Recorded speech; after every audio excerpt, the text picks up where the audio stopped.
Alors le gibier sauvage, une promesse de saveur unique sur une carte, c'est vrai. Mais attention, derrière cette promesse, il y a des obligations très très précises. Et c'est justement ça qu'on va décortiquer ensemble, pas à pas. Parce que oui, cette saveur authentique, eh bien, elle s'accompagne d'une responsabilité qui est tout aussi essentielle. La sécurité des clients, elle repose sur une chaîne sanitaire super rigoureuse. Et dans cette chaîne, le restaurateur, c'est un maillon, mais un maillon capital. Et là, il faut bien comprendre une chose, c'est fondamental. La viande d'élevage, son origine est contrôlée, on sait d'où elle vient, les risques sont maîtrisés. Le gibier sauvage, c'est tout l'inverse. Ça vient d'un environnement, sauvage, non maîtrisé. Du coup, il est exposé à des risques bien spécifiques, des risques biologiques qui expliquent pourquoi il y a toute cette réglementation qu'on va voir maintenant. Allez, voilà notre programme. On va suivre le parcours du gibier, de la forêt jusqu'à l'assiette. 5 étapes clés pour tout comprendre. C'est parti. Bon, première partie. Avant même de penser à la recette, la première chose à faire, c'est de bien comprendre les risques qui sont propres au gibier. C'est la base pour pouvoir les maîtriser. Faut bien se dire que dans la nature, il n'y a pas de vétérinaire qui passe tous les jours. Donc, l'animal peut être porteur de parasites. Le plus connu, c'est la trichinella, surtout chez le sanglier, on y reviendra, mais aussi des bactéries, comme E. coli, les salmonelles, des choses qu'on ne trouve pas ou en tout cas qui sont contrôlées en élevage. Et c'est vraiment la maîtrise de ces dangers qui est au centre de tout.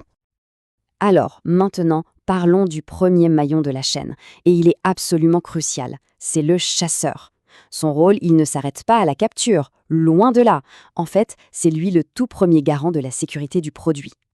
Et ça, c'est la première question à se poser. En tant que restaurateur, on a l'obligation de vérifier que son fournisseur, donc le chasseur, respecte bien les règles. C'est pas juste un achat, attention, c'est un vrai transfert de responsabilité. Et l'étape clé, la voilà. C'est ce qu'on appelle l'examen initial. Ça veut dire qu'un chasseur, qui a reçu une formation spécifique pour ça, doit examiner l'animal juste après la chasse. Il regarde la carcasse, les organes. C'est vraiment le premier filtre sanitaire. Et ça, ce n'est pas négociable. Et la preuve de cet examen, comment on l'a? C'est un document, la fiche d'accompagnement. Pensez-y comme le passeport de l'animal. Ce papier doit obligatoirement suivre la carcasse. Si le document n'est pas là, c'est simple. On refuse la marchandise. Point.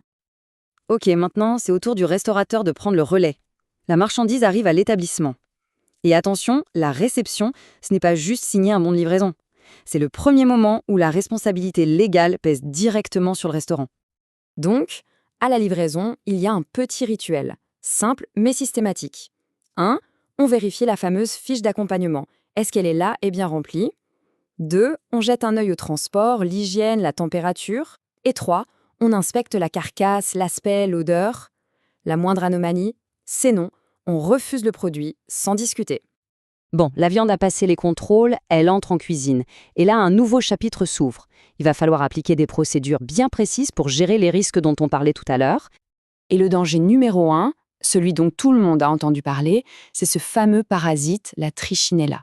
On le trouve surtout dans le sanglier. Et là, sa destruction, c'est ce qu'on appelle un point de contrôle critique. C'est une obligation absolue. Alors, comment on s'en débarrasse? C'est simple, il n'y a que 2 solutions, 2 méthodes validées. Pas de place pour l'à peu près. Soit on congèle la viande, mais attention, c'est à moins 20 degrés à cœur pendant au moins 20 jours. Soit on la cuit, et là, il faut atteindre plus 70 degrés à cœur pendant 2 minutes. C'est l'un ou l'autre, il n'y a pas d'autre option. Mais attention, il n'y a pas que la trichinella. Toutes les règles d'hygiène de base qu'on connaît, elles deviennent encore plus importantes avec le gibier. Ça veut dire quoi concrètement? Planche à découper séparée, un frigo à la bonne température et surtout, éviter les contaminations croisées. L'objectif, c'est simple, 0 contamination. Allez, on arrive au dernier maillon de la chaîne, la traçabilité et la responsabilité finale, c'est-à-dire ce qu'il se passe une fois que le plat est prêt et même après qu'il a été mangé.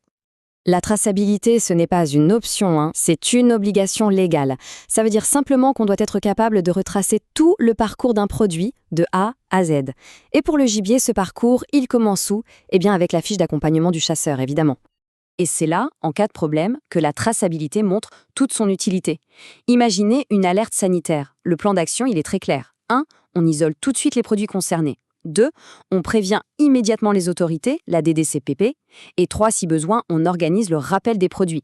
C'est ça, être un professionnel responsable jusqu'au bout. Alors au final, on peut se demander, toutes ces règles, est-ce que c'est juste une contrainte de plus ou est-ce que ce n'est pas, au fond, la plus belle preuve de professionnalisme, la preuve qu'on maîtrise son sujet, qu'on respecte le produit, et surtout, qu'on respecte ses clients. Et si la véritable saveur du gibier sauvage, c'était aussi un peu ça,